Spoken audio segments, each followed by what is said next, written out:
occasionally think how quickly our differences worldwide would vanish if we were facing an alien threat from outside this world.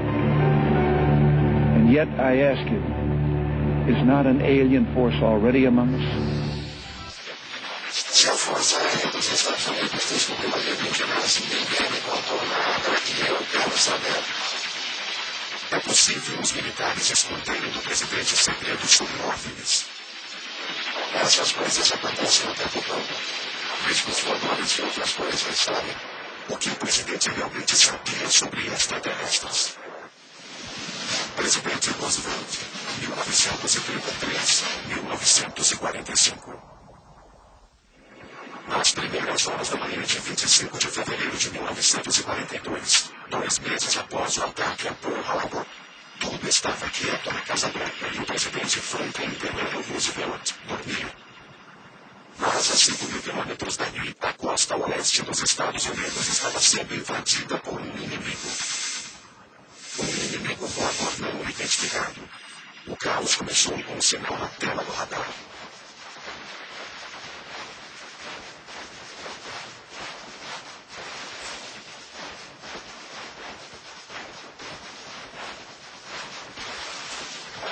A sequência de eventos começou com um alarme ou um relato vindo por rádio e o rádio operador acionou o sargento de plantão. Alerta! Isto não é um exercício! Alerta! O sargento de plantão acionou o alarme ou ordenou que fosse acionado. Daí em diante foi um verdadeiro pandemônio. De início foi um choque, mas as provas são profissionais. E logo depois exerceram suas tarefas e se colocaram em posição. Os operadores acionaram as luzes de busca, os atiradores acionaram suas armas, prontos para combater o inimigo. Ao em minutos, o sul da Califórnia, ainda às escuras, foi riscado por raios de luz e clarões de fogo antiaéreo. Fogo! Atirem! No mínimo sendo conservador, 2.000 tiros foram disparados naquela noite, um tremendo ruído para uma cidade acostumada à calma. As defesas entraram em ação, mas a confusão reinava e ninguém sabia exatamente que inimigo era esse. Fogo!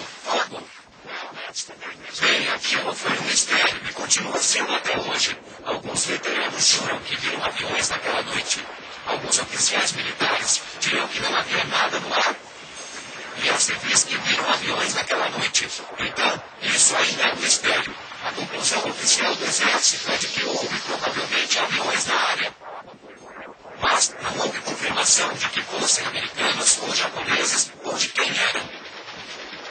Por definição, acho que eram OVNIs. Não digo que fossem homenzinhos verdes ou qualquer coisa do tipo. Mas sim, creio que podemos dizer que foi um objeto voador não identificado.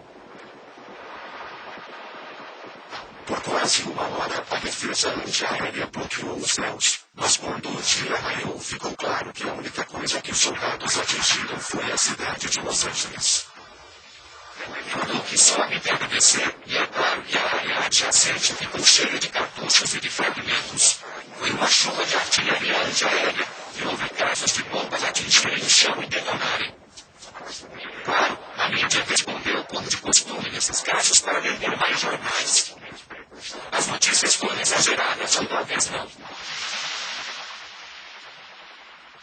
Realmente, uma história que circulou sobre o fato dizia que os japoneses tinham submarinos e que lançavam aviões dos submarinos e não fazia nenhum sentido. Testemunhas oculares falaram de aviões que pairavam, não que voavam devagar. Há uma fotografia onde uma dessas coisas estava bem iluminada e não lembrava nenhum tipo de avião existente na época. A existência de destroços por toda a cidade foi relatada ao presidente Roosevelt. A tarefa recaiu sobre o general George C. Marshall, chefe do Estado-Maior americano. A carta de Marshall é um dos documentos mais curiosos que saíram sobre o assunto. Ele dá conta de que havia ali cerca de 15 aviões, cuja velocidade variava de muito lenta a repetidos 300 km por hora, voando a uma altitude de 3 a 5.000 metros.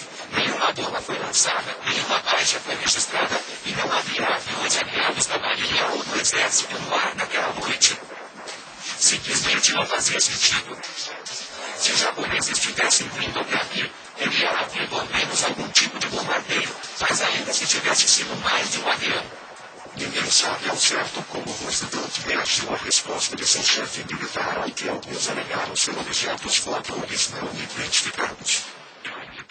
A única coisa que se viu do presidente foi que ele mandou um memorando a Stinson, que era ministro da guerra.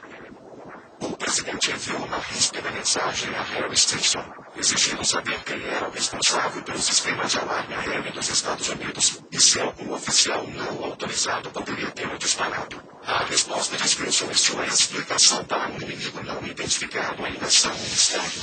Nenhum registro dessa resposta foi encontrado nos arquivos nacionais ou nos arquivos presidenciais de Roosevelt. Não penso que na época eles vissem o caso como um fenômeno extraterrestre.